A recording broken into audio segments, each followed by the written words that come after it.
Hello and welcome. Today we're finally going to rip out the old subframe for my E46, but before that I need to show you the ultra fancy new parts that are going back in. Since I've been back from my small 3-day getaway, I immediately jumped back into restoring parts. I spent an obnoxiously huge amount of time refurbishing parts for a base 320i. So it's absolutely crazy and most people would never do that. But here I am refurbishing old parts for probably the crustiest E46 on YouTube. But yes, now I'm going to show you in detail what I've done. As you can see, the result on the aluminium parts is incredible. The difference it is literally insane. I couldn't be happier with the result. It looks really nice. This one isn't blasted, this one is blasted, but yeah, it is really great. I still need to put clear coat over these parts so that the finish will actually last. In the past I have tried sandblasting, but only now I noticed how great it actually is if you use it correctly. And for the E9 I will build my own blasting cabinet so I don't have to always waste time getting the sand back into one spot and filtering it and everything. But yes, this works really well. Also, the solution that we made in the last video for our bolts and all the other brackets, well, it also works really well. As you can see, there's absolutely no more rust on any of these bolts. I've drenched them in a lot of oil so that they don't start rusting again, because I will just put these into the car, and then once I have the old subframe out, I will try the other bolt set with electrochemic zinc plating, because on these I just tried to use a yellow chromate solution, and unfortunately I didn't research far enough before ordering it, because you actually need a zinc plated part in the beginning to get that nice golden color. But now I'm actually going to finish this part, and then I still need to finish one rear trailing arm, and then I can paint those and show them to you. And then we can finally rip out the rear subframe. And after that, we can put these parts back into the car, because I am dying to drive it with all the upgrades. And I'm also dying to see how the underbody is going to look all restored. It's going to be epic. And this is our refurbished subframe carrier, and our rear trailing arm brackets look really nice. And the rear trailing arms in matte. It all looks really new and high quality. My highlight is definitely the rear trailing arms. These look absolutely brand new. Could have left the factory like that. It looks incredible, you know. I'm really happy with the work I've done. It looks really great. The subframe carrier itself, well, it also looks really nice. Unfortunately, in the parts where there was heavy pitting, it's still visible, but for the rest, yeah. The result is incredible and it looks really nice. As you can see, I've already pressed in these bushings, Powerflex black. Now I'm going to show you how you can really easily install these into trailing arms. So unfortunately the camera wasn't rolling while I was installing these, but yeah, it can be quite tricky to install them. If you don't get them in by hand, you can use these F-clamps, and if I get them halfway in, I usually use a hammer to persuade them into place. But yeah, usually if you get the first one in, that's already halfway won, because the second one is a bit easier, and then the pin in the end can also be tricky, but it usually works quite well. You use the provided grease that they come with, because polyurethane bushings can be a bit noisy, if you understand what I mean. They can squeal and like do other noises. And the second one went a lot easier by hand. So now I'm gonna grease up the pin as well, and then get that to press in. And that's polyurethane bushing installed. Now we just have to put the actual bracket on, but we're not going to do that right now. Unfortunately, I made another mistake. This is our subframe from the donor car 330D. And yeah, usually online when you look for differential type, you only find 168K, 188K and 210K for the M3. The smaller cars got the 168 differential, and the 168 is just the actual denomination for the size of the insides. I forgot the words in English, my bad. The 188K was used from the 320i M54 version and upwards, so this one is out of my car and it's the 188K, and this one is from our donor car. Unfortunately, this is not a 188K, it's also not a 168K and also not a 210K, it's a 215K. So the 330Ds, because of the higher output torque, got an even bigger differential than the M3s. Well, it's an open diff, but unfortunately our diff I wanted to reuse in the car doesn't fit our new subframe. So I've wasted all of the time sandblasting this and painting it and making sure it doesn't rust again, because it doesn't fit with the new diff. Also, the output flanges don't fit the old diff, so I'm in a pretty shitty situation right now, you know? Because yeah, nothing fits the way I envisioned it. So I can sell this subframe, I can sell this differential, because nothing else fits. So pretty bad news. So I'm gonna try and get a 330i and not D version, because these do have the 188K diff if I'm correct, and also the input flanges pass in this diff and it should fit. Unfortunately, I can't verify anything on this differential because the sticker is so worn out, it's not readable anymore. I tried mounting this diff in this subframe, that's why the bushings are already all installed, but it doesn't fit. The bolt holes don't line up, so yeah, pretty bad situation. So what I think I'm gonna do, as I already said, sell this one, get a bit of profit hopefully, and then take the old one, refurbish it. I'm not gonna sandblast it as of now, I'm just gonna like completely grind it down and then repaint it, proof it against rust, because I don't have time to sandblast another part for 3 days. My uni has picked up again, and I also need the car because public transport is extremely unreliable, you know. So long talk, little meaning, we're gonna reuse the old diff and the old subframe. This is for sale. If you want it, shoot me a message on Instagram. This is for sale. If you want it, shoot me a message on Instagram. I also have the output shafts. If you want these with rebuild kits, same for the other two, shoot me a message. Now that we've refurbished all the old parts, we're ready to rip out the old subframe. And let me start by saying I'm doing this in the floor. I've done this on the floor already, and there's literally some videos on YouTube where people say, well, if you don't have a lift, it's better off to not do it. It's too much work, it's too much hassle, it's dangerous and whatnot. But it's completely doable on the ground. You just have to chuck a few wheels under the front, jack the rear up really high so you have enough space to weld and to scrape off all the underbody seal. I don't see why people make such a big issue out of the subframe reinforcement, because it's quite simple if you've got the tools. So if you still have your doubts, you can just see how I do it, and you're gonna see it's not that hard on the floor. But yeah, let's go ahead. I tried to put the car in so I still have space to get around. We also need to rip out the rear part of the interior because we need to drop the gas tank and everything. There's going to be lots of parts and lots of work involved, but I'm actually ready to do it. I'm really motivated, and I want to have the tank and subframe out by the end of today.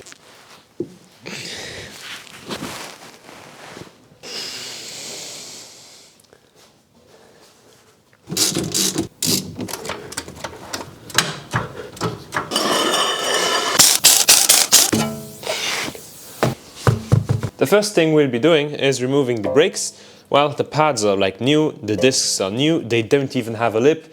They maybe have like, I don't know, real use of 4,000 kilometers on it. I don't really brake, so these are pretty much new. I'll be selling these.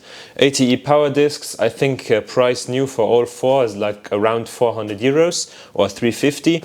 So I'll be giving these to someone for 100, 150 bucks, I don't know.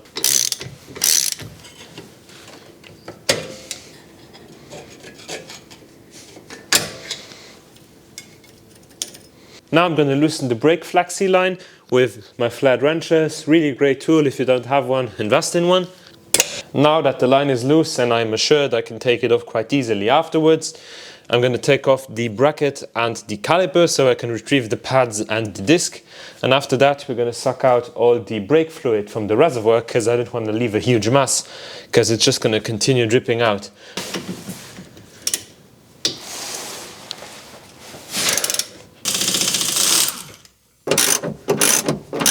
And now the damper dropped conveniently to the floor, and you can remove it single-handedly. And now we can finally remove the caliper. So I'm not going to worry and just let it dangle, since I have everything new, flexi hoses, we're going to renew the brake lines, everything. And now the caliper bracket.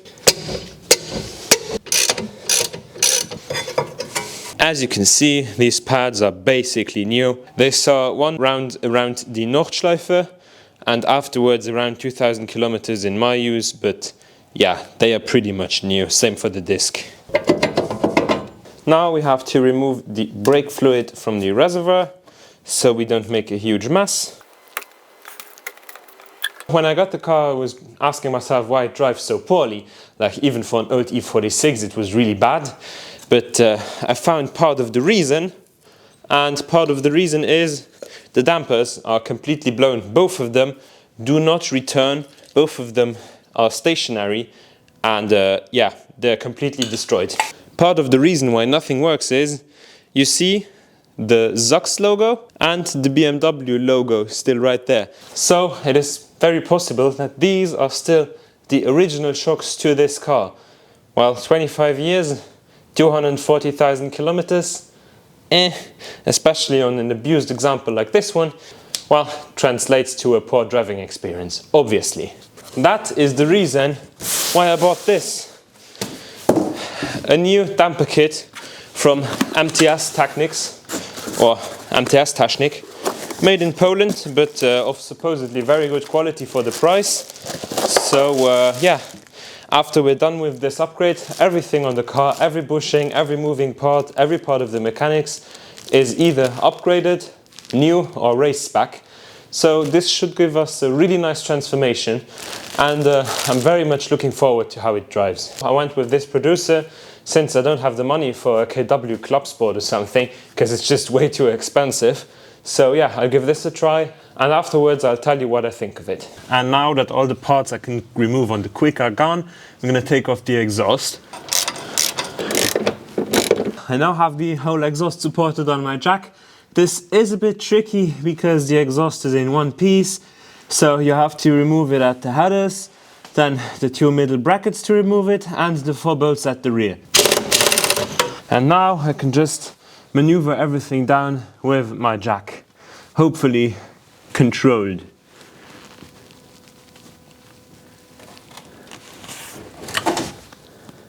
Yeah, it's definitely gonna fall. Yeah, not great. Yeah.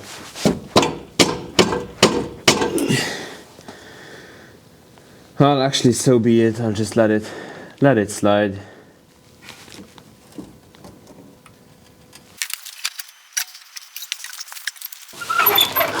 That went pretty smooth. Now that the exhaust is completely out of the way, I can remove the heat shield and the prop shaft that's hidden under it. It's already been out, so it's going to be really easy.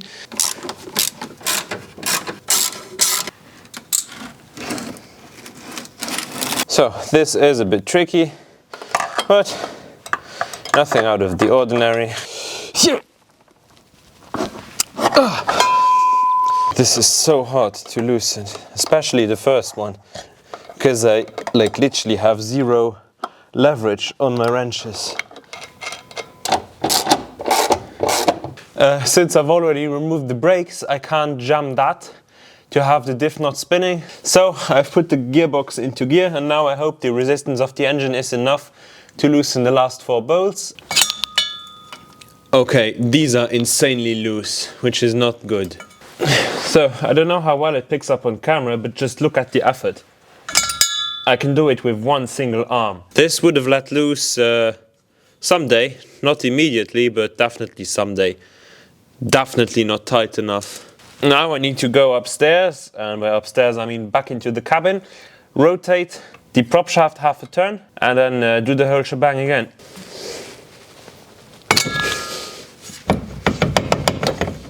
Great. At the rear it's now loose. Support with one hand, remove with the other.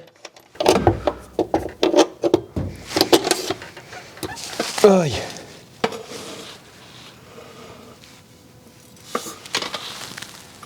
Now we just have to remove the handbrake cables, which is easiest with an extended 10mm from the interior, and then 10 more bolts, and the whole subframe is gonna drop out. You can just unscrew them from the interior and then pull them out from the bottom. They're always slightly stuck, you know.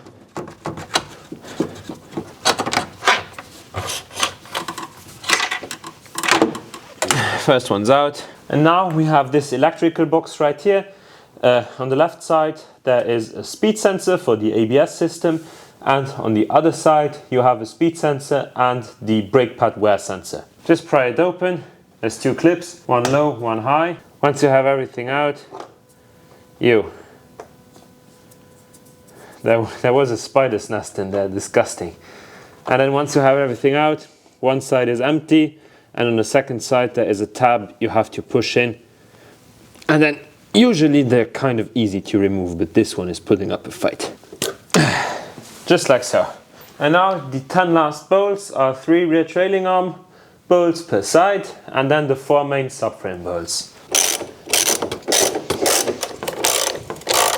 And now I'm loosening the last bolt all the way while pushing up the trailing arm so that the rear trailing arm doesn't drop down onto my camera.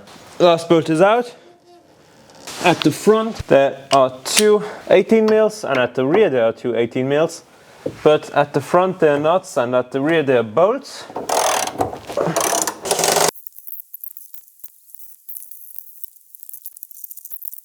If you position the subframe correctly on the jack, you won't have any issues with it falling down. So you just have to do it as I did and do it on the differential and not the subframe. Definitely is possible to take out the whole subframe with everything on the floor, but it's a lot harder, you know. A lot can go wrong. If this thing falls into your face, well, that's a guaranteed trip to the hospital. Not everything is gonna go smooth, I can guarantee you that much, but we got it out. The whole batch of new parts / refurbished parts is waiting to go back in, but now we have to actually inspect the subframe, or what everybody means with subframe is the subframe mounting points on the chassis that usually crack. From what I've seen, they are cracked. I might just be a bit blind on both eyes, but let's just stop talking around and let's see how many, if any, cracks there are on this extremely abused E46 coupe. There, it most definitely is cracked. That's the crack I could see without the subframe removed.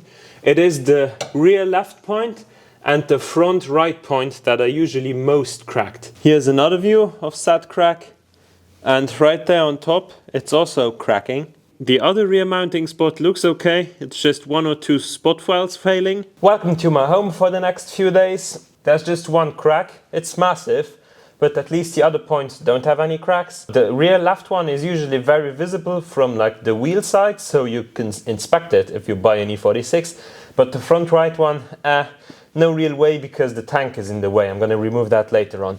But yeah, I don't know if I'm gonna park this video right here, but I have a massive amount of work to do. I actually wanted to do the whole E46 subframe rebuild in like 1 or 2 episodes, but this is just a massive amount of work, and I'll show you guys all the details. So if you buy an E46, you'll know what to look out for, because this is more common than you think.